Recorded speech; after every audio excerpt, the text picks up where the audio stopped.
గురుగారు, ఒక్కో దైవానికి ఒక్కో ఉపచారాన్ని మన సంప్రదాయం నిర్దేశించింది. ఈ క్రమంలో గణపతికి తర్పణం, చండీదేవికి హోమం చేయటంలో రహస్యం ఏమిటి? చండీ సప్తశతిలో చండీదేవిని ఆరాధించటం కోసం చేయాల్సిన యజ్ఞ విధానాన్ని తెలియజేస్తారు.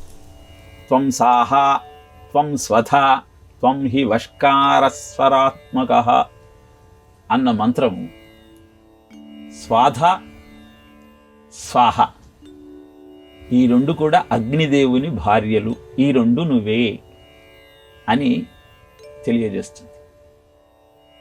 స్వాహ అన్నది దేవతా శక్తులను ఆవాహన చేసేటప్పుడు మనం ఉపయోగించేటువంటి మంత్రం. స్వధ అనేది పితృదేవతలను ఆహ్వానించటం కోసం మనం ఉపయోగించేటువంటి మంత్రం. క్షిత్ పిపాస ఈ రెండు ఆకలి దాహము.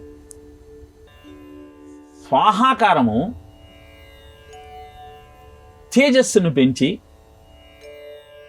శక్తిని ఇస్తే, స్వధాకారము పితృదేవతలకు ఆధారమై దాహాన్ని పిపాసను తీరుస్తుంది. ఈ విషయాన్ని గణపతి తత్వాన్ని చండీ తత్వాన్ని వివరిస్తూ ప్రస్తావన చేయటంలోని అంతరార్థం ఏమిటి అంటే, చండీ అంటే తీవ్రమైన శక్తికి నిదర్శనం, తేజస్సును అందించేటువంటి సాధనం, దర్శించాలని తపించే వారికి అవసరమైన శక్తి.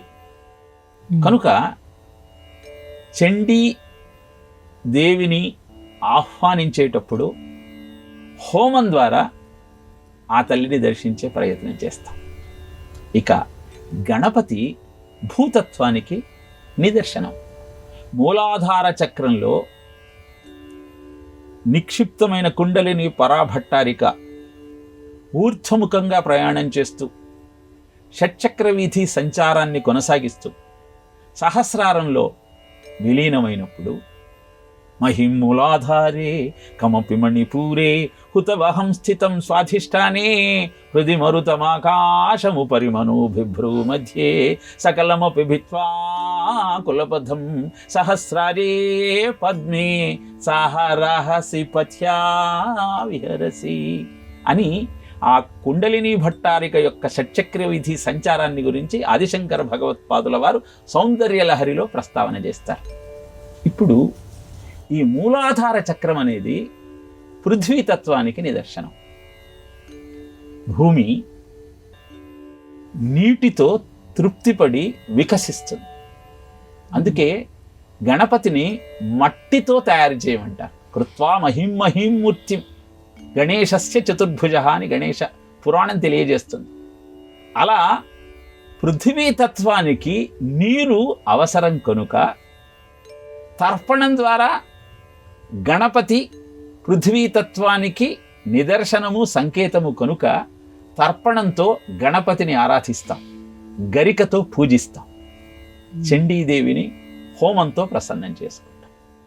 చండీ హోమము, గణపతి తర్పణము అని ప్రస్తావన చేయటంలోని ఆంతర్యం అది.